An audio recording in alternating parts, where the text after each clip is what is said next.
subscribe now and press the bell icon. Never miss an update. Hello friends, today we are discussing about the derivation of equations. There are three equations of motion in 9th class. Three equation of motion. In first equation of motion we will derive here by the graphical method.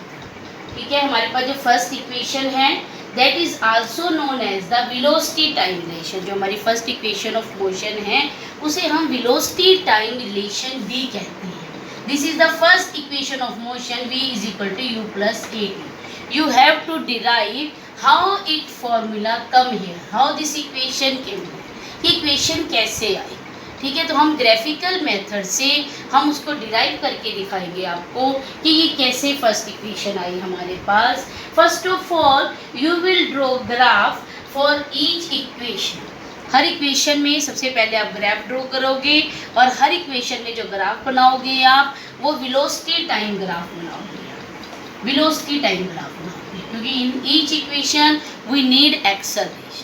तो acceleration के लिए आपको पहले भी मैंने अपनी videos में बताया हुआ है कि जब भी आपको एक्सेलरेशन से रिलेटेड कोई बात करनी है तो हमारे पास वेलोसिटी टाइम ग्राफ बनाना है, क्योंकि एक्सेलरेशन जो है वेलोसिटी टाइम ग्राफ का जो स्लोप है वही एक्सेलरेशन है. ठीक है, तो उसके अकॉर्डिंग आपको वेलोसिटी टाइम ग्राफ ड्रॉ करना है. तो हमने यहाँ पर वेलोसिटी टाइम ग्राफ ड्रॉ किया हुआ है, यू कैन सी हियर. और हमारे पास बॉडी एट दिस पॉइंट, मान लो बॉडी इस पॉइंट पर थी, having some velocity u. Body की जो इनिशियल वेलोसिटी थी वो u थी. अब बॉडी ने क्या किया, t टाइम के बाद बॉडी ने अपनी वेलोसिटी चेंज कर ली और बॉडी b पॉइंट पर पहुंच गई. और यहाँ पर पहुंचने के बाद बॉडी की वेलोसिटी बन गई v, फाइनल वेलोसिटी बन गई v. मतलब u क्या बन गई हमारे पास, इनिशियल वेलोसिटी, और v क्या बन गई, फाइनल वेलोसिटी. और कितने टाइम में गेन की, that is t, time t. अब आपके पास मैंने यहाँ पर इस लाइन को, इस ग्राफ को मैंने जब कंप्लीट करने की कोशिश की तो मैंने इस लाइन को भी यहाँ पर कंप्लीट कर दिया, परपेंडिकुलर ड्रॉ कर दिया जो मैंने इस BC, तो मैंने उसको रख दिया पॉइंट D.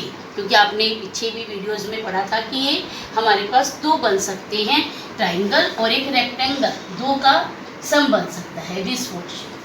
अगर मुझे यहाँ पर, तो यहाँ पर हमारे पास जो BC है ये BC, इसको मैं ऐसे भी लिख सकती हूँ BD प्लस DC, कोई फर्क नहीं पड़ेगा हमारे पास. तो मैंने वही किया, BC को क्या लिखा, BD प्लस DC. और मेरे पास ये BC, इस BC की वैल्यू मैंने आपको ग्राफ में दिखाई हुई है, दैट इज V. और BD की वैल्यू मुझे नहीं पता. DC की वैल्यू कितनी है, जितनी यहाँ पर इस OA की वैल्यू, वो कितनी है, u, initial velocity. I will put it here. DC की वैल्यू मुझे u पता है, BC मुझे पता थी v, तो BD की वैल्यू क्या होगी, v minus. This portion you will do in each equation. हर इक्वेशन में आपको ये पोर्शन तो करना ही करना है, हर इक्वेशन में करना है, क्योंकि हर इक्वेशन में BD की वैल्यू की हमें ज़रूरत पड़ेगी, v माइनस u हमें रखना पड़ेगा. तो ये पोर्शन तो आपने करना ही. अब मैं डेरिवेशन बता रही हूँ आपको फर्स्ट इक्वेशन की. तो जैसा कि आपको मैंने ग्राफ से बताया था कि मेरे पास यहाँ पर इस इक्वेशन में मुझे v पता था, u पता था, t भी मुझे पता था, a इज एक्सेलरेशन.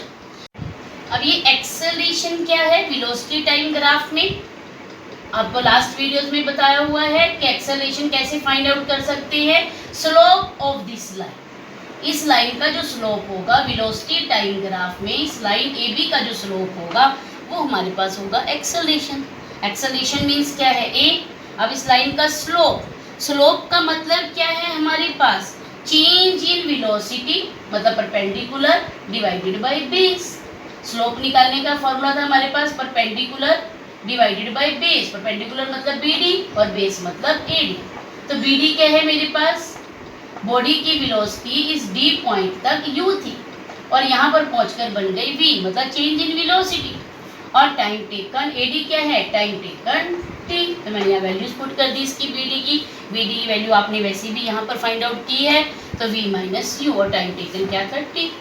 अब क्रॉस मल्टीप्लाई, अगर मैं इसको मल्टीप्लाई करती हूँ तो I will get 80 v minus u। तो v की वैल्यू कैसे फाइंड आउट करूंगी, u को उधर ले जाऊंगी तो क्या बन जाएगा, v is equal to u plus a q। और हमारे पास यही है first equation of motion velocity time relation. This one is the derivation of first equation of motion by the graphical method.